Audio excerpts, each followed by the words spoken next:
The small business landscape experienced seismic shocks during COVID-19, but also threw up an era of innovators who hit back guns blazing. Now more than ever is the time for renewed entrepreneurial vigor, smart social re-engineering, and some extraordinary responses to the greatest human and health crisis of our time.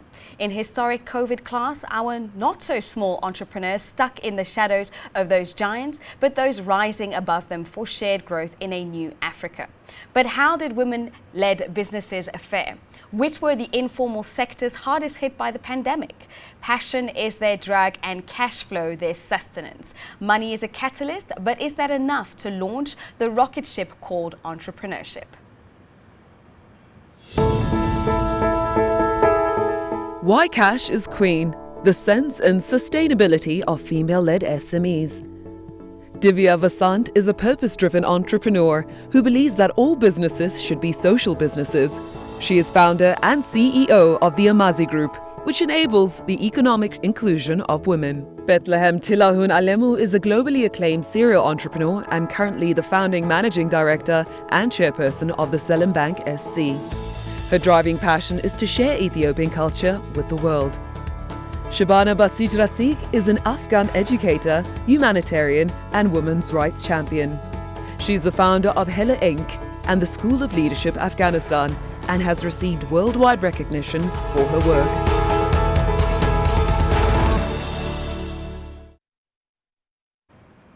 And welcome to the panel, ladies. So Divya, I would like to start with you. Your work with Amazi really circles around helping female entrepreneurs grow their businesses, specifically within the wellness sector. What I'd like to ask you, seeing as how close you work with them, what has been the biggest impact of COVID-19 that has been particular or unique to female founders?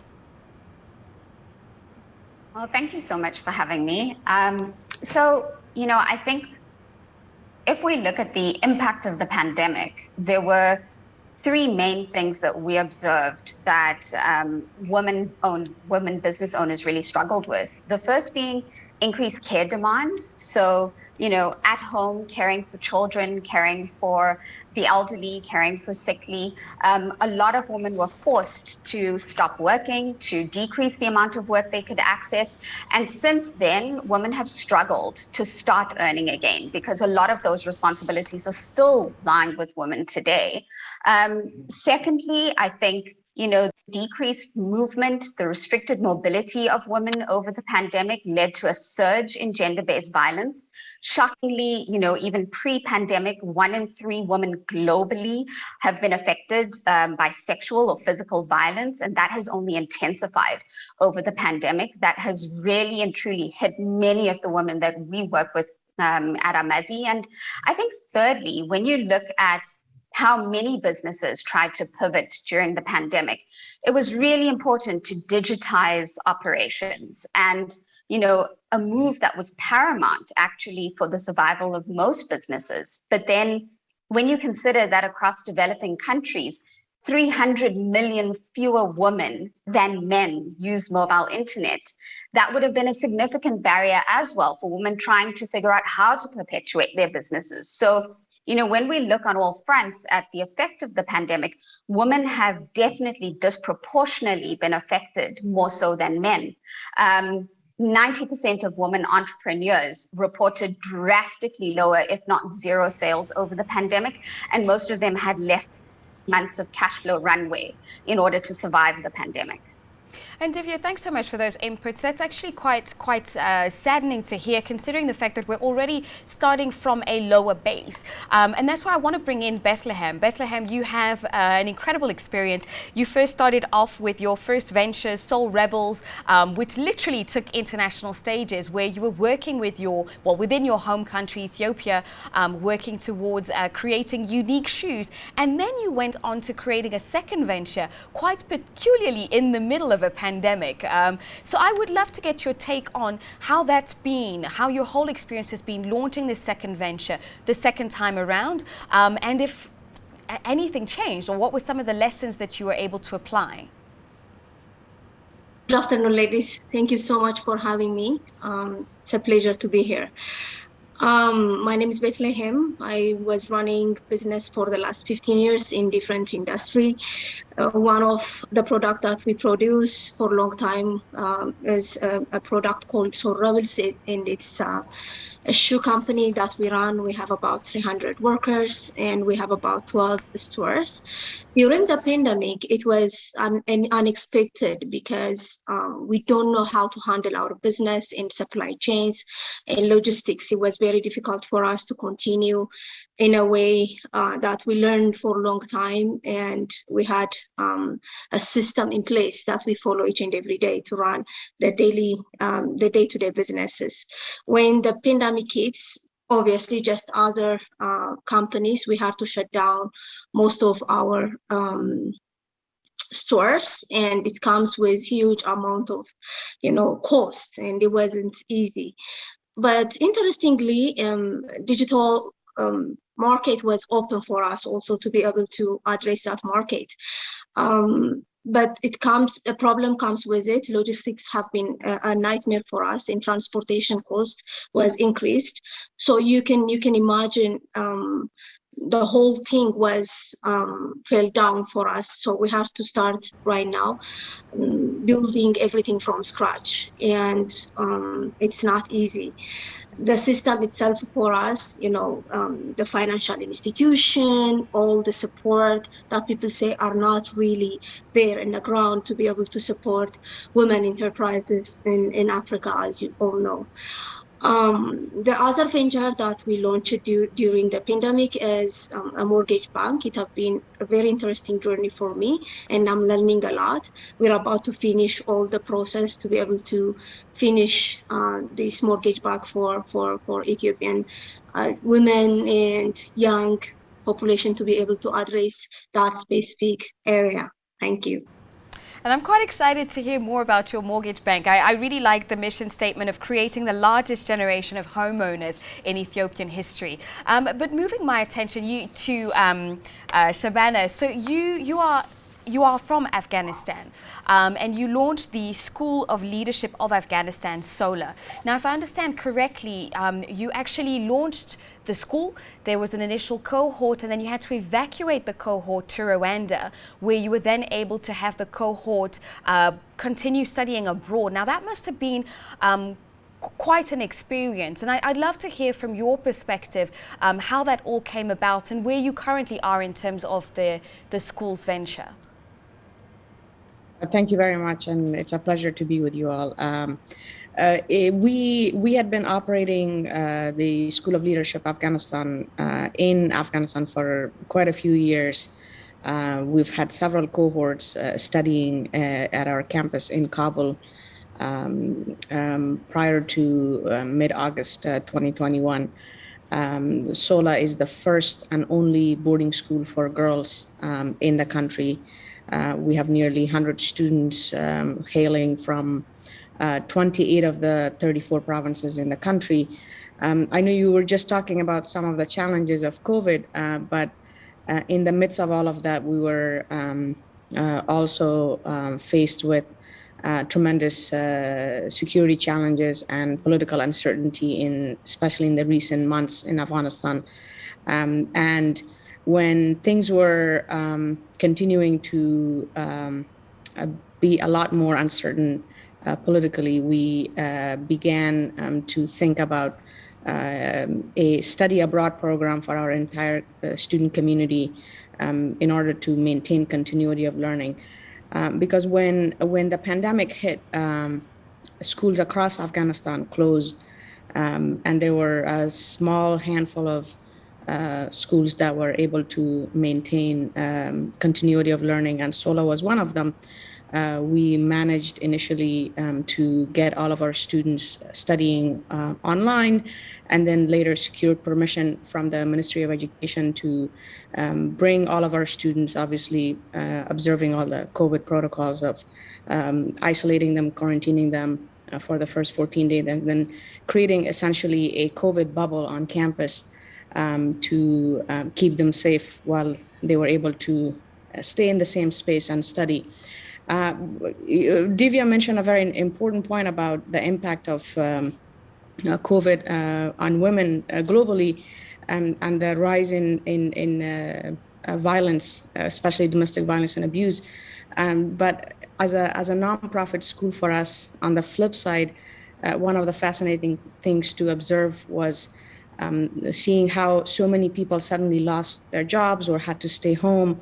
But SOLA being an all-female led school, predominantly all of our faculty are women, they ended up being the only, often the only people in their families who continued with their jobs, even though online, and suddenly had their children and family members and extended household members observe them as professional women from home. Of course, it had its own set of challenges. They had lost that daycare, for instance, and that they had access to at SOLA.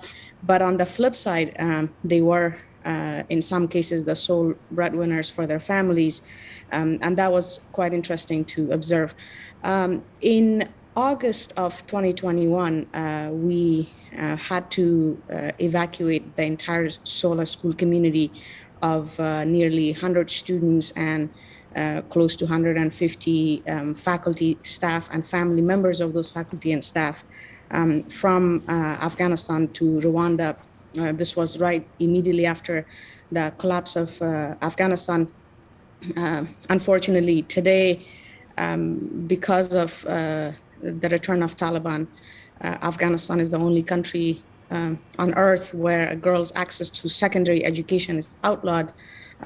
We hear that Taliban have promised to reopen girls' schools at the beginning of this new academic year, which is in late March, but we're yet to see if that's going to happen. So had we not made this transition to Rwanda, our students would not have been able to continue with their studies. We're now safely operating out of the nation of Rwanda, where our students, 4 days after arriving in the country, were able to resume their studies and are, we arrived in Rwanda in late August, and by the time schools have opened the new academic year in Rwanda in October, since then our students have been able to enjoy many field trips and visits and to national parks and interact with the local community, and it's been a really tremendous experience for our community. And it's incredible work that you're doing, and especially given the crisis, humanitarian crisis context within which you're operating. And it's actually nice to hear that in the midst of all of this, you were able to persevere and to still find a way to bring knowledge to the girls and the women that you're working with. And I want to bring Bethlehem in actually in that regard, because Bethlehem, you're doing quite a lot of work for your country. You're working with communities, you're working with local artisans, craftspeople. How has your experience been, especially in this cash economy, where they say that for SMEs to be able to grow, you need access to markets, access to finance, but also access to knowledge? How has the access to knowledge part been in your experience? That's a very interesting question. One of the things that we struggle to come up with different ideas to be able to execute them. We don't have enough, trained force here in Ethiopia. So there are a lot of communities that have a potential, but they need some kind of training to be able to be hired in the company.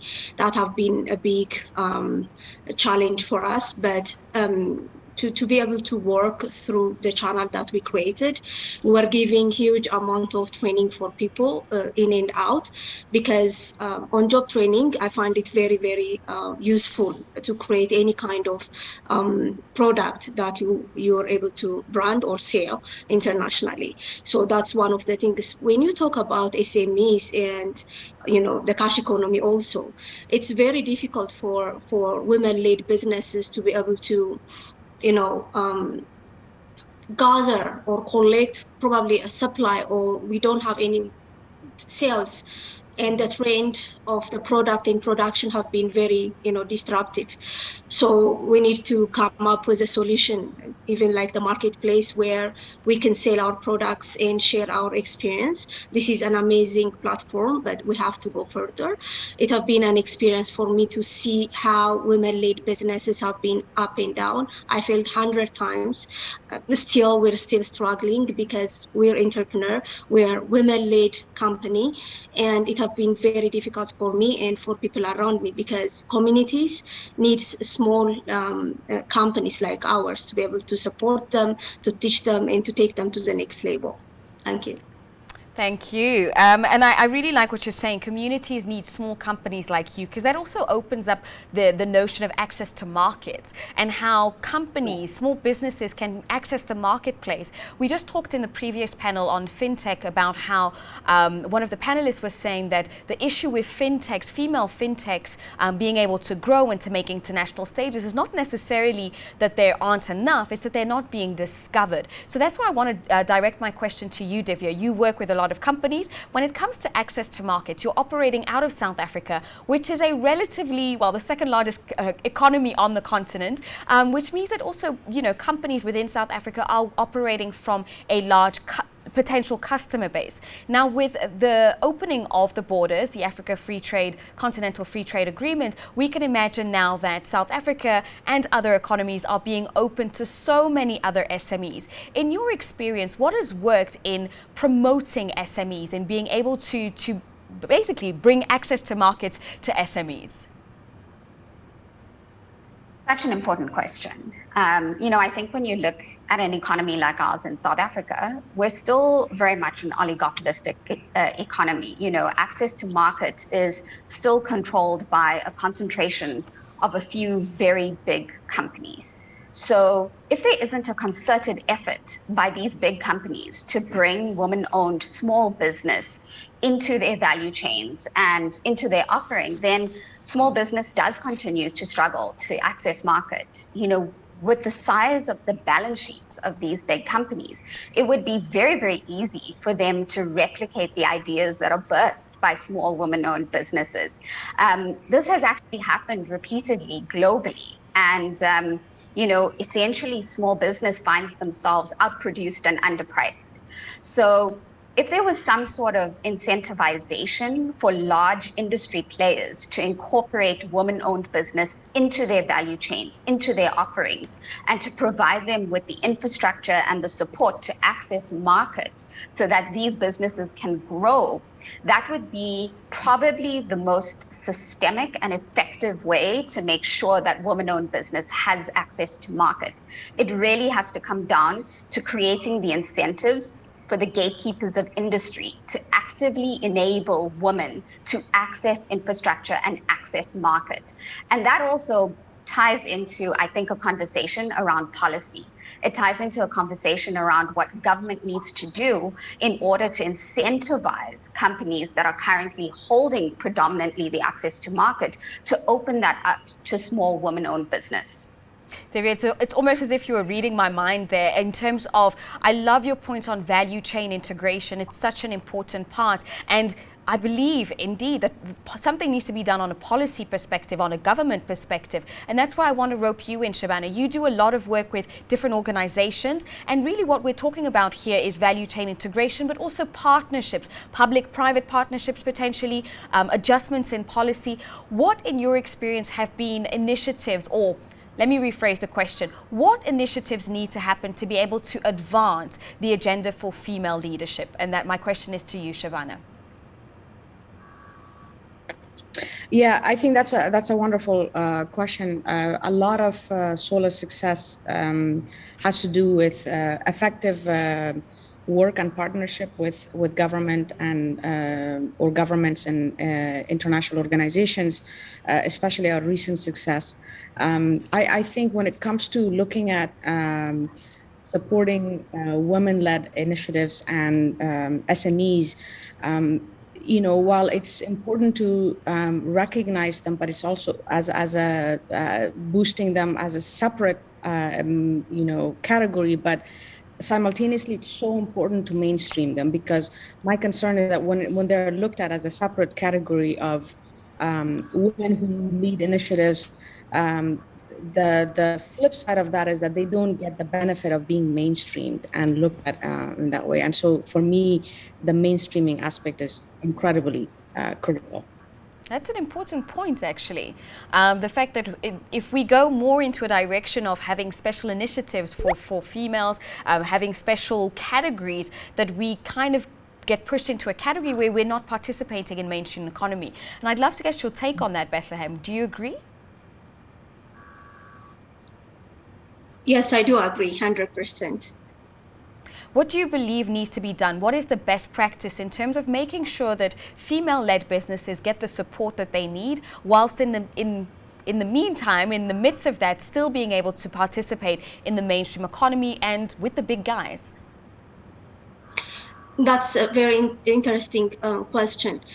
One of the things that we face is not only we don't have any access to finance, we don't have any access to workplace, we don't have any access to market, and it seems like it's difficult for women-led enterprises to be able to get an access to international more market. Forget that you're gonna come up with different idea to be able to manage your businesses. What I would say is that in African continent, it's a huge continent, and it has got huge amount of potential. So as women-led enterprises and entrepreneurs, if we gather around, if we have or create some kind of platform to share our experience, to be able to probably raise some amount of money to support us, to support other women businesses, that should be the way. And our leaders gonna have to really see what women enterprises or companies are doing very, very well, because it doesn't matter for me how much or how many people that you created, how much cash that you bring into the table. The idea here is that women in a small scale, in a bigger scale, they have got the courage, they have got the know-how to be able to build something sustainable. When we start something, we finish it, we don't stop.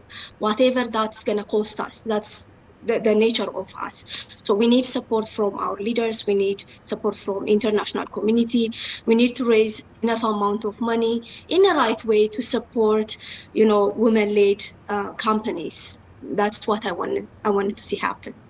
And we also want to see that happen. And Divya, you actually have a platform where you bring together women that work together, that collaborate, but also that get training. What have been some of the best practices that you've seen happen on your platform? So very much to the points made by both of these amazing women. I think at Amazi, we recognize that knowledge sharing and community is paramount to success. I think a lot of us have heard the phrase, your network is your net worth. And a lot of us have heard about social capital being almost as important as financial capital. And what does that actually mean?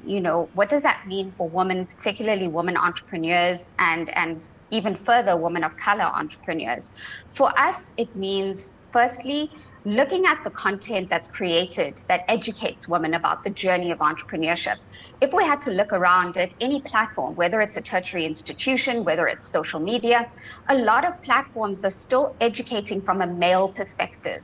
And the entrepreneurial journey of women is very different to that of men. It's important that we start giving platforms to women, and for myself and for my company in particular, we're very passionate about platforms for women of color to educate on entrepreneurship from the female lens, to share stories of their entrepreneurial journey so that other women of color have relatable stories that they can access through situations that they might encounter that are similar.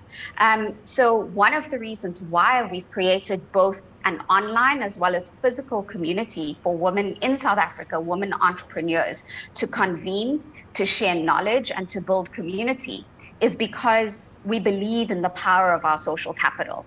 We believe that when you strengthen social capital, you allow for each other to propel, to open doors, to create opportunities. It's very rare where you sit with a circle of women and you listen to conversation that goes, I had a call with so-and-so, and as a result of that, I closed an amazing deal. That's much more conversation that you hear among circles of men. Well, we want to change that. We have the power within us as a community of women, as Bethlehem pointed out. We are resilient. We are strong. What we start, we finish. We persevere. We have the power to draw on our social capital so that we can also call on people that we know, women that we know occupying spaces, and look at how we collaborate with them to grow and to move ourselves forward. And I want to call upon the people watching us, especially from online. Drawing upon social capital is also paying attention to the online platforms in which you operate. And so you can tag us at hashtag LWS Summit 2022 and give your thoughts, maybe introduce yourself to other people. And on that note, I want to bring my next question to Bethlehem. When it comes to small businesses being able to scale, being able to take their business from being small to international heights in the same way that you've done with Soul Rebels, what do you believe is needed on the continent today? That's a very good question. When I started Soul Rebels, there was no way that it will be bigger and bolder, and I'm gonna be addressing today's panel, right? But the journey started 15 years ago with a small group of people, my family, but it grows to international phenomenon right now. Why that's important for me is a journey that I learned through that process. It's gonna translate to other small business owners. The experience that we got when we started in it was small scale. You can control each and everything, and the amount of money that's required to start a business, it wasn't that much. But as you're expanding, the amount of people that you're hiring, the training protocol, the inventory that you are going to bring, and then the whole system of logistics and then shipping product from Ethiopia to 12 stores and online store have been a very, eye-opening journey for me. One of the things that I learned through that journey is that, financial institutions are not ready to take women's business to the next level. So we got stuck at some point because we didn't have any support from anywhere. So we had to wait and find our own resources to be able to scale up. That's one of the reasons. The second one is, as markets expand, that means you have to know what you're doing, where you're going as a company, and you have to play the game fairly, just like other brands. And to be able to penetrate the market and still on the market have been very, very difficult for us because we are producing each and every product from Ethiopia. Logistics is other problem because we have to ship our products to 12, 13 different countries out of Ethiopia. So, through this process, you need to have a continuous support of banks, financial institutions, training centers, and then workforce, and then also creating new market have been very, very difficult for us.